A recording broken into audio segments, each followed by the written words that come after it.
Untuk video ini, saya akan sharing kamu beberapa langkah untuk bisa kamu lakukan untuk melakukan pembiayaan kepada bisnis kamu. Jadi, tahap pertama adalah kamu bisa namanya bootstrapping, ataupun adalah membiayain dana ke bisnis kamu menggunakan aset sendiri.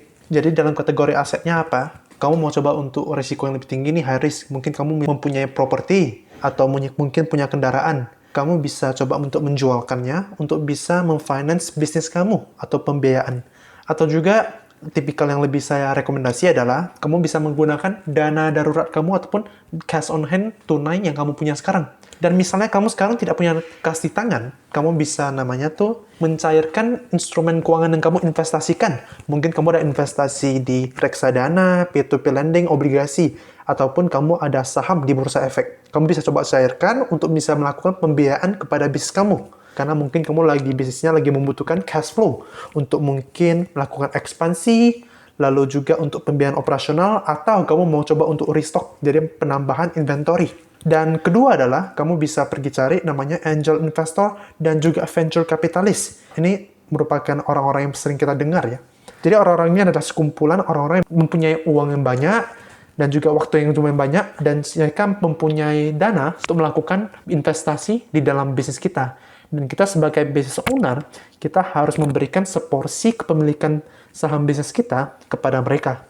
Lalu kamu biasa tanya, angel investor dan venture capitalist bedanya apa sih? Secara simple tuh, angel investor tuh mereka orang yang lebih mempunyai risk tolerance ataupun mempunyai niat untuk menerima risiko lebih tinggi. Jadi mereka bedanya adalah di tahap investasi life cycle ya di perusahaannya. Kalau angel investor mereka lebih berani untuk melakukan investasi kepada perusahaan yang masih pada tahap awal, masih dalam tahap bayi ya, bisa dibilang.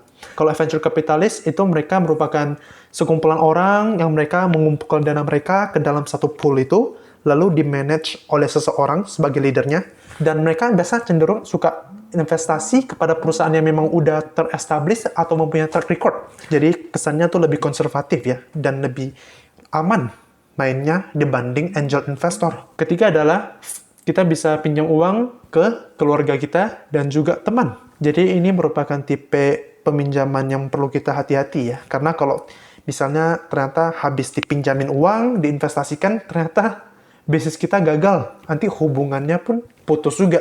Kamu uang udah hilang, hubungan hilang juga. Ini sangat bahaya banget ya.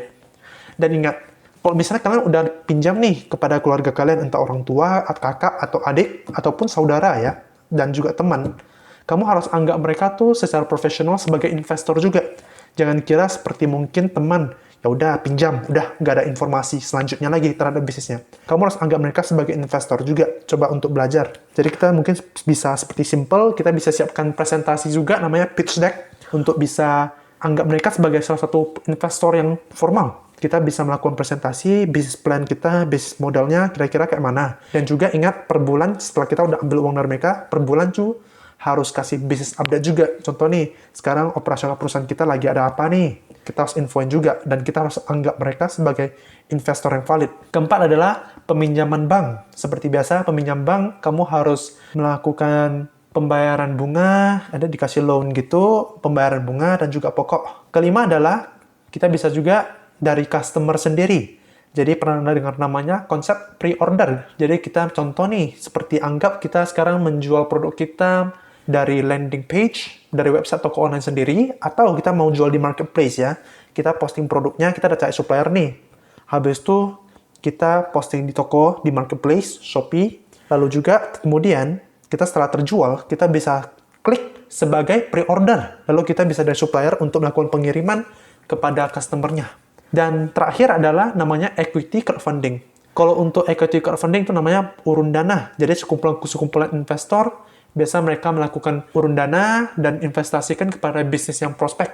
Mungkin juga bisnis kamu ini pantas untuk melakukan urun dana. Kalian bisa coba aja pergi ke macam platform Bizelle ataupun Santara juga ada. Dan mau kasih sekilas informasi, kalau macam angel investor, itu ada juga organisasi kalau di Indonesia yang lumayan valid. Seingat saya itu namanya Angin. Angel Network Investment. Kalian bisa coba Google sendiri aja.